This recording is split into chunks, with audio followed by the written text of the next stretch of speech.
السلام علیکم ورحمۃ اللہ وبرکاتہ۔ قرآن پاک میں اللہ تعالیٰ فرماتے ہیں قل اللہم مالک الملک تؤتی الملک من تشاء تنزع الملک ممن تشاء وتعز من تشاء وتذل من تشاء بیدک الخیر۔ اللہ فرماتے ہیں میں ہی بادشاہ ہوں اور میں جس کو چاہوں سلطنت دوں، جس سے چاہوں چھین لوں، میں ہی جس کو چاہوں عزت دوں، میں جس کو چاہوں ذلیل کروں۔ اللہ حاکموں کا حاکم، بادشاہوں کا بادشاہ ہے۔ سب سے بڑا حاکم، سب سے بڑا بادشاہ اللہ ہے۔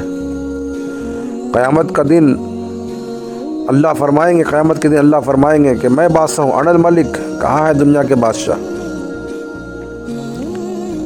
اللہ کو کسی کی فوج کی ضرورت نہیں، اللہ کو وزیر کی ضرورت نہیں، اللہ کو تخت کی ضرورت نہیں۔ اللہ تو اللہ ہے، اللہ وراء الورا ہے، اللہ واقعی بادشاہ ہے، تمام چیزوں کا بنانے والا، پیدا کرنے والا، اس کو شکل و صورت دینے والا، اس کو سجانے والا، اس کو ٹھیک ٹھیک بنانے والا، اس کے اندر جان دینے والا، سب اللہ ہے۔ سب کچھ اللہ ہی کرتے ہیں۔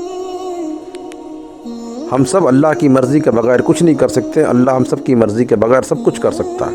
اللہ وہ ذات ہے، اللہ بڑے قدرت والے ہیں۔ اللہ کے ارادے کا نام موجود ہے، اللہ کہہ دے کن تو چیزیں وجود میں آ جاتی ہیں۔ اللہ کو وقت لگانے کی ضرورت نہیں، ہاتھ لگانے کی ضرورت نہیں، اللہ ارادہ کر لے چیزیں خود بخود بن جاتی ہیں۔ تخریب سے تعمیر کرنا یہ اللہ کا نظام ہے۔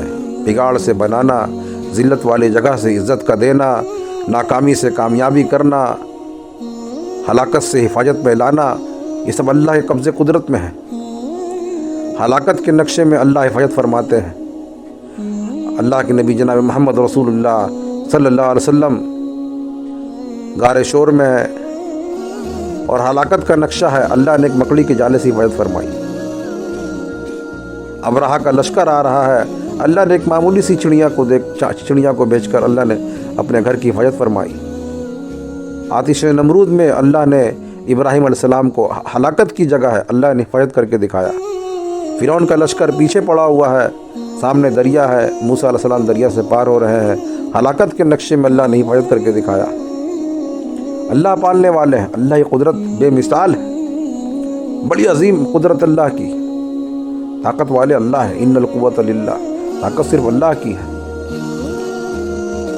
اللہ سب کچھ کر سکتے ہیں، اللہ کے لیے کوئی چیز ناممکن نہیں، سب اللہ کے لیے آسان ہے۔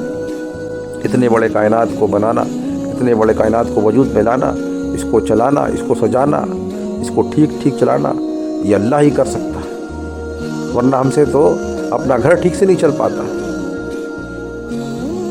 ایک حاکم اپنے ملک کو ٹھیک سے نہیں چلا پاتا، اللہ تمام جہان کو چلا رہے ہیں۔ کس کو کیا پہنچانا ہے، اللہ اس کو اس کے وقت پر پہنچا رہے ہیں۔ کس کو کہاں بھیجنا ہے، پتھر کے اندر کیڑے، درختوں کے اندر کیڑے، زمین کے اندر رینگنے والے، پانی کے اندر مچھلیاں، تمام چیزوں کو اللہ پال رہے ہیں، اس کو روزی دے رہے ہیں۔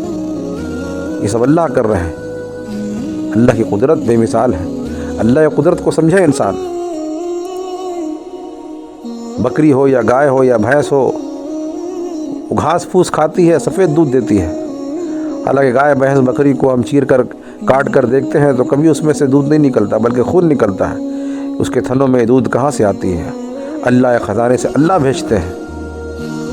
اللہ کی قدرت کو سمجھے۔ اللہ فرما رہے ہیں قرآن میں تخرج الحی من المیت وتخرج المیت من الحی وترزق من تشاء بغیر حساب۔ اللہ کیا کہہ رہے ہیں؟ میں جاندار سے مردوں کو نکالتا ہوں اور بے جان سے جانداروں کو نکالتا ہوں۔ ایک معمولی سے انڈے سے ہم اللہ کی قدرت کو سمجھ سکتے ہیں۔ ہم سب نے انڈا کھایا ہوا ہے،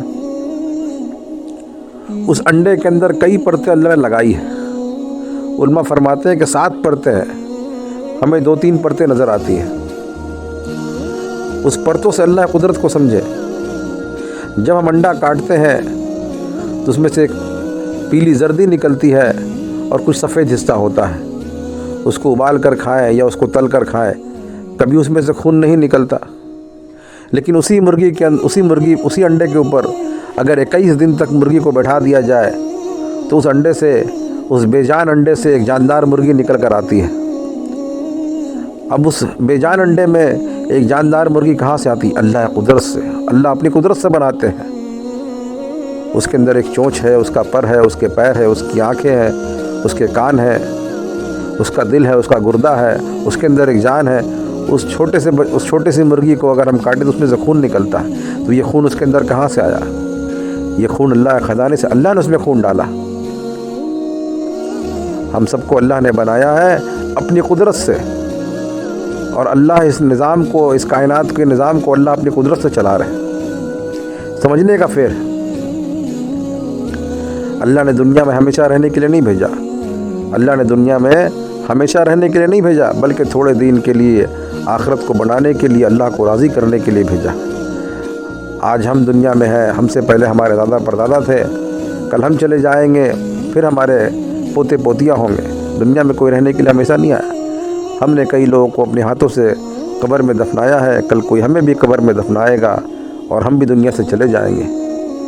یہ تمام چیزیں فنا ہو جائیں گی، باقی رہنے والی ذات تنہا اللہ کی ہے۔ کل من علیہا فان ویبقی وجہ ربک ذو الجلال والاکرام۔ تمام چیزیں فنا ہو جائیں گی، باقی رہنے والی ذات اللہ وحدہ لا شریک کی ہے۔ ایک شعر ہے، قبریں بھری پڑی ہیں ایسے لوگوں سے جو کہتے تھے میرے بغیر کیا ہوگا، آج انہی کے بغیر سب کچھ ہو رہا ہے۔ ہم کہتے ہیں ہم سب مل کر سب کے بغیر کچھ نہیں کر سکتے، ہم سب مل کر اللہ کے بغیر کچھ نہیں کر سکتے، اللہ سب کے بغیر سب کچھ کر سکتا ہے۔ اللہ کی ذات پر، اللہ کی ذات و صفات پر کامل یقین کرنا، بھروسہ کرنا، اللہ سے امید لگانا، اللہ سے مانگنا، اللہ سے لینا، یہ اللہ کا حکم ہے کہ اللہ سے بھروسہ کرو، اللہ سے امید لگاؤ، اللہ سے مانگو۔ اللہ کے خزانے میں کسی چیز کی کوئی کمی نہیں ہے۔ ہم اللہ کی قدرت کو سمجھیں، اللہ کی قدرت بڑی عظیم قدرت ہے، بڑی طاقت والا ہے، بڑی قوت والا ہے۔